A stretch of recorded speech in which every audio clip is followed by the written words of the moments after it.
sempat ditutup pada awal tahun 2019 yang lalu karena alasan perbaikan jalur pendakian dan ekosistem yang ada di sana. Gunung Slamet adalah salah satu gunung terbaik untuk didaki. Banyak pendaki yang mengharuskan gunung ini masuk ke dalam daftar petualangannya. Keindahan alam yang ada di Gunung Slamet memang menjadi salah satu daya tariknya. Sayang, kadang para petualang atau pendaki suka gentar karena beberapa faktor yang ada di sana. Salah satu faktornya adalah berbagai cerita legenda dan mitos yang menyeramkan. Menjadi salah satu gunung tertinggi di Pulau Jawa, Gunung Slamet ternyata menyimpan berbagai cerita legenda dan mitos yang cukup membuat bulu kuduk merinding dan gemetar. Bagaimana tidak, cerita tersebut juga dibumbui oleh pengalaman-pengalaman nyata dari berbagai pendaki yang sudah pernah ke sana. Kalau kamu adalah seorang petualang sejati dan pendaki yang haus akan tantangan dan segala halang rintang, cerita mitos serta legenda tersebut tidak menjadi suatu hal yang menghalangi untuk mencapai puncak Gunung Slamet. Berikut 5 cerita atau mitos yang cukup menyeramkan bagi para petualang dan pendaki yang ingin mencapai puncak Gunung Slamet. 1.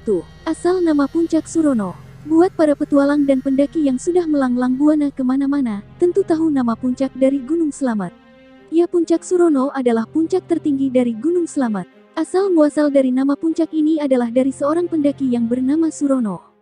Menurut warga sekitar, Surono ini berhasil mencapai puncak tertinggi di Gunung Slamet, namun sayang ia mesti meregang nyawa karena jatuh ke dalam jurang. Untuk menghormatinya, puncak tersebut akhirnya diberi nama Surono. Kadang, jika menyebut namanya saat berada di puncak tersebut, bulu kuduk langsung merinding.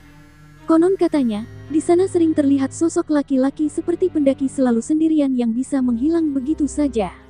Konon katanya juga sosok tersebutlah si Surono. 2. Pos Samarantu. Pos Samarantu ini hanya akan ditemukan jika mendaki Gunung Slamet dari jalur Bambangan. Jalur ini adalah jalur paling terkenal di kalangan pendaki. Hal tersebut karena jalur pendakian ini tergolong jalur yang cukup singkat untuk sampai di puncak Gunung Slamet. Namun, jika akan melewati jalur pendakian ini, lo akan melewati salah satu spot sakral yang penuh dengan cerita misteri dan mistis.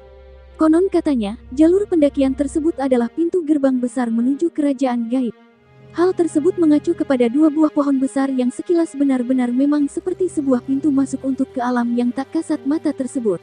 Begitu masuk ke sana, kamu akan sampai ke Pos Samarantu. Pos pendakian ini adalah salah satu pos angker yang ada di sana. Samarantu konon katanya juga berasal dari 2 suku kata yaitu samar dan hantu. Jika disatukan maka berarti hantu yang samar atau hantu yang tidak terlihat.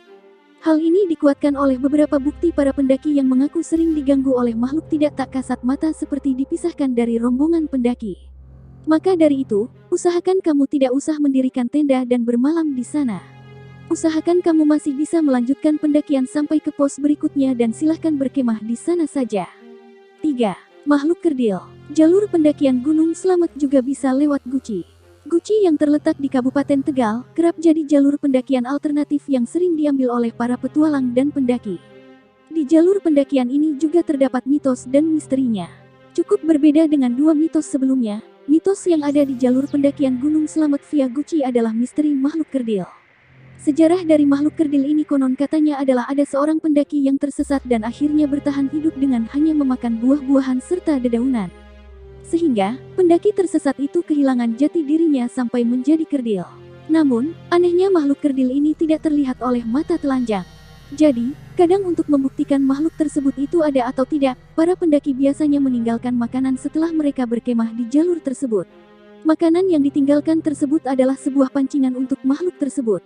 Jika makanan tersebut tiba-tiba menghilang, itu artinya sudah diambil oleh makhluk kerdil itu. 4. Air terjun Guci. Masih dari jalur pendakian Gunung Slamet via Guci, kali ini di lereng gunung tinggi tersebut mitos itulah berasal.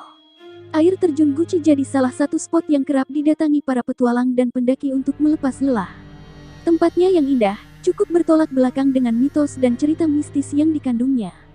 Di air terjun ini konon katanya ada siluman naga yang bisa mengabulkan permohonan untuk jadi kaya raya dengan berbagai imbalan. 5. Pasar Hantu. Tidak hanya Gunung Merapi yang punya pasar hantu, Gunung Slamet juga punya. Tepatnya ada di bawah puncak gunung ini. Lereng-lereng Gunung Slamet adalah bebatuan dan pasir yang jika angin tengah bertiup kencang di sana, akan menimbulkan suara-suara berisik. Senyap dari suara berisik tersebut, banyak pendaki yang mengaku mendengar suara seperti orang umum tengah berada di pasar, seperti ada transaksi jual beli. Bahkan ada pendaki yang mengaku ditawari untuk beli sesuatu di sana. Setelah itu, ia sadar dan sudah terpisah dengan rombongan. Cukup berbahaya memang mitos dan misteri yang satu ini. Oleh karena itu, jika kamu sudah sampai di tempat ini, pastikan sadar dan selalu bersama dengan rombongan pendaki. Dari 5 misteri dan mitos yang ada di Gunung Slamet, apakah membuat kamu ciut dan menunda pendakian kamu ke sana? Jangan. Kamu tetap mesti berani untuk datang ke sana. Asal tidak mengganggu dan tidak macam-macam, mereka pun tidak akan mengganggumu.